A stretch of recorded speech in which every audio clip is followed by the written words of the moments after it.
Estar entre as pessoas que gostam de você não é só uma sensação ótima, também te torna mais persuasivo e até bem-sucedido. Claro, ser popular pode ser um desafio, especialmente em ambientes novos, mas fique sabendo que a psicologia já tem um monte de hacks para te ajudar na missão de se tornar mais gostável. Este vídeo é um guia simples, com 5 desses hacks para te ajudar a fazer qualquer um gostar mais de você, sem parecer carente ou forçado. Mas para que esses truques psicológicos funcionem de forma natural, eu preciso que você visualize as situações em que pode aplicá-los e depois anote elas. Só então comece a encontrar maneiras de utilizar o que você vai aprender neste guia. Fechado? Então vamos lá!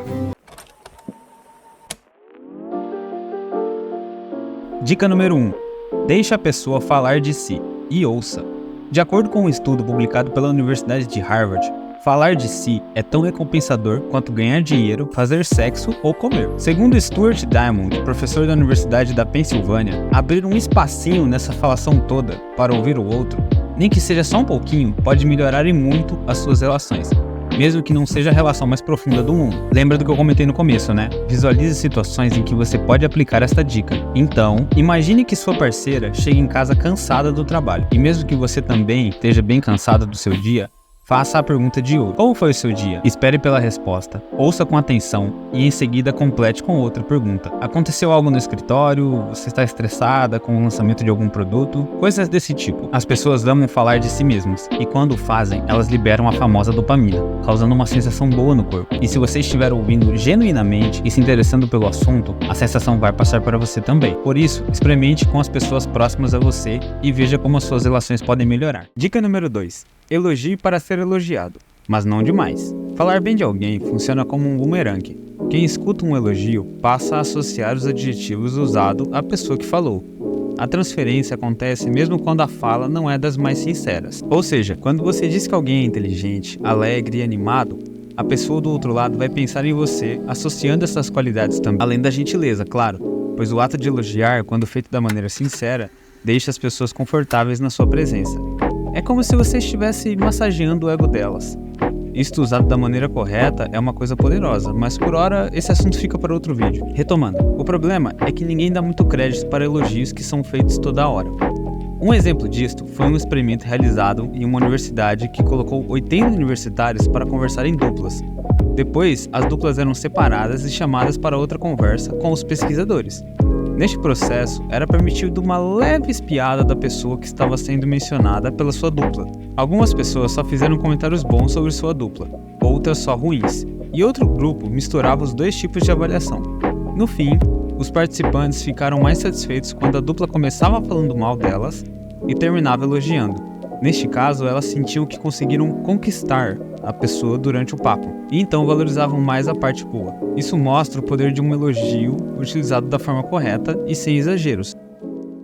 Terceira dica, ouça mais do que fala. Já conheceu aquela pessoa que no meio da sua história interrompia e começava uma outra por cima? Ou pior, se a história fosse sobre alguma dificuldade que você estava passando, ela te interrompia e dizia que a história dela tinha sido muito mais difícil que a sua e como ela sofreu na ocasião. Pois é, cuidado para não ser essa pessoa. Quando uma pessoa age assim, ela diz duas coisas. A primeira, eu não ligo para o que você está contando. A segunda, eu quero falar de mim mais do que eu quero te escutar. Por isso, muita atenção com este hábito. Se policie sempre para evitá-lo. E se você tem uma pessoa dessas no seu ciclo de amigos, talvez ela não se importe com sua amizade, já que nem parar para te escutar ela quer. Dica número 4. Seja legal e só depois mostre o quanto você é bom. A psicóloga de Harvard, Amy Cuddy, baseou seu livro em só 2 fatores que ajudam a determinar se alguém vai gostar ou não de você. De acordo com ela, a primeira impressão depende do quanto você parece confiável e o quanto você impõe respeito. Você passa confiança quando se mostra uma pessoa calorosa desde o começo. Já o respeito tem a ver com demonstrar competência e status intelectual e econômico. Só que a ordem dessas impressões é essencial.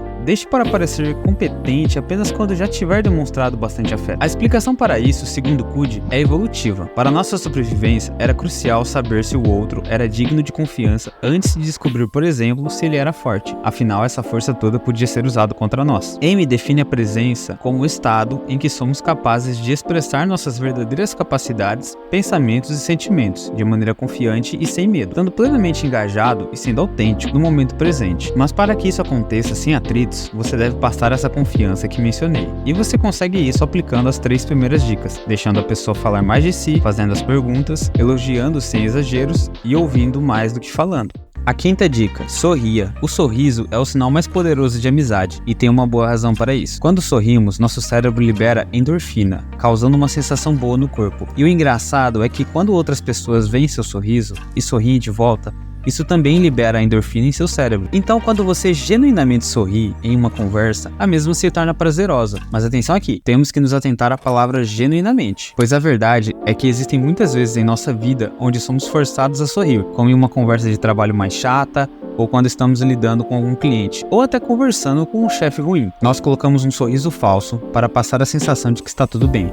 O problema é que é muito fácil identificar um sorriso falso e um genuíno. Se você sorrir incorretamente, as pessoas vão perceber e vai ser difícil confiar em você e, consequentemente, gostarem menos de você. Então é importante aprender a dar um bom sorriso, que é mais ou menos assim. Quando uma pessoa sorri genuinamente, aparecem pequenas covinhas nos olhos, desse jeito, e a bochecha se contrai bastante. E às vezes uma pequena covinha aparece no canto do olho. Uma boa forma de praticar isso é prestar atenção quando você está tendo um momento divertido e lembrar de como seu rosto se sentiu. Você pode praticar olhando para um espelho e sorrindo também. O engraçado é que quando você estiver dominado o sorriso genuíno, você vai se tornar mais sociável e as pessoas vão querer você por perto mais vezes. Calma que não acabou.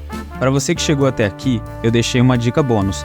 Mas antes, se está curtindo o conteúdo, deixa um like ou um comentário sobre o que você mais gostou até aqui. Bora continuar. Dica bônus: toque as pessoas, de um jeito respeitoso, é claro. Sabe aquele tapinha nas costas quando você vai dar parabéns para alguém, ou aquele toque rápido no braço quando você entende a piada da pessoa? Então, se esses contatos físicos foram rápidos e respeitosos o suficiente, você pode ganhar pontos com seu interlocutor. Apenas um alerta para as garotas: se você começar a tocar muito no braço daquele seu amigo de anos, ele pode começar a pensar que você está afim dele. Cris, me empresta um lápis? Cara, ela tá tão na sua. Por isso, cuidado. Em um estudo da Universidade do Mississippi, algumas garçonetes foram instruídas a tocar rapidamente o ombro ou as costas dos clientes quando retornavam os trocos deles. E as que fizeram isso conseguiram gorjetas maiores do que as que não tocavam os clientes. Agora, claro, tudo é jeito. Tocar uma pessoa que claramente prefere manter distância é fracasso na certa. Por isso, muito cuidado com essa dica. Procure sempre reconhecer a situação e se ela é favorável para aplicar esta técnica. Se você gostou dessas dicas, eu vou deixar o link nos comentários dos livros, artigos e sites que me baseei para fazer este vídeo, caso tenha interesse e queira se aprofundar no assunto. Dá uma conferida. Até a próxima.